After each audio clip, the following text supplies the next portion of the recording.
Family, welcome back to my channel మీ Honey Kinnu. So ఈరోజు మన వీడియోలో భక్షలు అసలు ఎట్లా ప్రిపేర్ చేసుకోవాలి అనేది మీరు చూసేయండి. సో ఫస్ట్లీ మనము కుక్కర్లో కొంచెం శనగపప్పు తీసుకొని దాంట్లో వాటర్ వేసి సో మనము సిమ్ మీదనే ఉడికించుకోవాలి. హై ఫ్లేమ్లో అయితే అస్సలు పెట్టకూడదు, బికాస్ అడుగంటిపోతుంది కాబట్టి. అండ్ అది బాయిల్ అయ్యేలోపు మనమైతే ఒక గిన్నెలోకి మైదాపిండి తీసుకొని మనం బాగా తడుపుకోవాలి, అది కూడా మెత్తగా తడుపుకోవాలి. అప్పుడే మనకి ఈజీగా చేయడానికి అవుతుంది కాబట్టి. సో ఇంకా అది పక్కకైతే ఒక 10 minutes అయితే పక్కకు పెట్టేసేయాలి, ఎందుకంటే కొంచెం నానుతుంది కాబట్టి. అది నానితే మనకి మంచిగా చేయడానికి వస్తుంది కాబట్టి. సో అంతలోపు నేనైతే ఇలాచీలను మొత్తం విడిగా తీసి మొత్తం దంచుకున్నాను. నేనైతే దంచుకున్నాను, మీరైతే మిక్సీ కూడా పట్టుకోవచ్చు, అంటే మీ ఓపికని బట్టి. సో ఇంకా మిక్సీలో కాకుండా ఇలా అయితే మొత్తం దంచేసుకున్నాను. ఇంకా అంతలోపు నాకైతే శనగపప్పు అయితే కొంచెం ఉడికిపోయింది, చూస్తున్నారు కదా. కొంచెం కచ్చాపచ్చాగా వచ్చేలాగైతే మనం ఉడికించుకోవాలి, అట్లానే మొత్తం ఉడికించుకోకూడదు. సో ఇంకా నేనైతే దీంట్లోకి బెల్లం అయితే యాడ్ చేసి కొంచెం కొంచెంగా మనం కలుపుకుంటూ ఉండాలి, ఎందుకంటే మనం వేసిన బెల్లం అనేది ఆ శనగపప్పులో మొత్తం కలిసిపోవాలి. ఎందుకంటే కలిసిపోలేదు అంటే మనకి బెల్లం టేస్ట్ వస్తుంది, అండ్ మనకి పూర్ణం అనేది మనకి కరెక్ట్గా పర్ఫెక్ట్గా ప్రిపేర్ అనేది అవ్వదు. సో మనకి పర్ఫెక్ట్గా మనకు పూర్ణం ప్రిపేర్ కావాలి అంటే మనకి బెల్లం అనేది కరగాలి.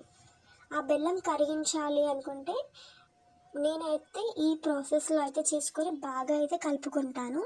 బట్ ఇంకో ప్రాసెస్లో అయితే మీరు ఇలా కష్టంగా ఉంది అనుకున్న వాళ్ళు ఎలా చేసుకోండి అంటే, కొంచెము బెల్లంని సపరేట్గా మొత్తం మెల్ట్ చేసి ఇంకా ఈ శనగపప్పులో వేసుకొని కూడా కలుపుకోవచ్చు మీకు అనుకూలంగా. అండ్ ఇలా కలుపుతూ ఉన్న టైంలో నేనైతే కొంచెం సోంపు అయితే మిక్సీ పట్టి యాడ్ చేసేసాను దీంట్లో. సోంపు ఇంకా ఇలాచీ పౌడర్ ఇవి రెండు అనేటివి మంచి ఫ్లేవర్ ఇస్తుంది. సో ఇలా కలుపుతూ ఉండగా బెల్లం అనేది మనకి మొత్తం కరిగిపోయి, చూస్తున్నారు కదా, ఇట్లా మంచిగా ఒక థిక్కెస్ట్ క్రీమ్ లాగా అవుతుంది. అంటే అది క్రీమ్ కాదు కానీ ఒక థిక్కెస్ట్ లాగా అవుతుంది. దాంట్లోకి నేనైతే ఇందాక సోంపుని మిక్సీ పట్టాను కదా, అది ఇంకా ఇలాచీ పౌడర్ అయితే వేసేసుకొని బాగా కలిపేసుకొని ఇంకా దీన్ని అయితే పక్కకు పెట్టేశాను. కొంచెం చల్లారినాక నేనైతే దీన్ని మిక్సీ పట్టేసుకున్నాను. మొత్తం ఇలా పేస్ట్ లాగైతే అయిపోయింది. మనకి దాన్నే పూర్ణం అని చెప్పేసి అంటాం కదా.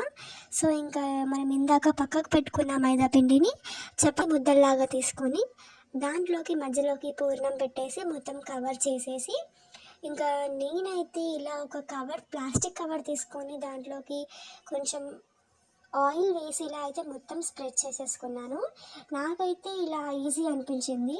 సో మీకు ఎలా ఈజీ అనిపిస్తే అలా చేయండి, ఎందుకు అంటే నేనైతే ఇలా స్ప్రెడ్ చేసుకున్నాను. మీరైతే చపాతీ చేసినట్టు కూడా చేయొచ్చు, ఎందుకంటే కొంతమందికి ఒక్కొక్కలాగా అవైలబుల్గా ఉంటుంది కదా అంటే చేయడానికి. సో ఇంకా నేనైతే అలా మొత్తం స్ప్రెడ్ చేసేసి ఇంకా పెంక మీద అయితే వేసేసాను. సో ఫస్ట్ భక్షం కాబట్టి కొంచెం ఇలా అయ్యింది, పెంక కడుగుతాం కదా మనము, సో అందుకు ఇలా అయ్యింది. అండ్ నేనైతే ఇక ఫస్ట్ ఇట్లా వచ్చింది, బట్ నెక్స్ట్ మాత్రం సూపర్గా వచ్చింది. సో మీరు కూడా తప్పకుండా ఈ రెసిపీని ట్రై చేయండి. చూస్తున్నారు కదా, నేనైతే ఇలా మొత్తం స్ప్రెడ్ చేసుకున్నాను. మీరు గీ కూడా యూస్ చేయొచ్చు ఆయిల్ బదులు, నేనైతే ఆయిల్ యూస్ చేశాను. అండ్ కాల్చేటప్పుడు అయితే నేను గీ అయితే యూస్ చేశాను. సో టేస్ట్ మాత్రం సూపర్గా ఉంది. మీరైతే మిస్ చేయకుండా అయితే ఈ రెసిపీని ఫాలో అవ్వండి గైస్, సూపర్గా ఎంజాయ్ చేస్తారు. అండ్ ఈ వీడియో ఎలా అనిపించిందో నాకైతే కమెంట్ సెక్షన్లో కమెంట్ చేసేయండి. అండ్ సబ్స్క్రైబ్ చేసుకోండి.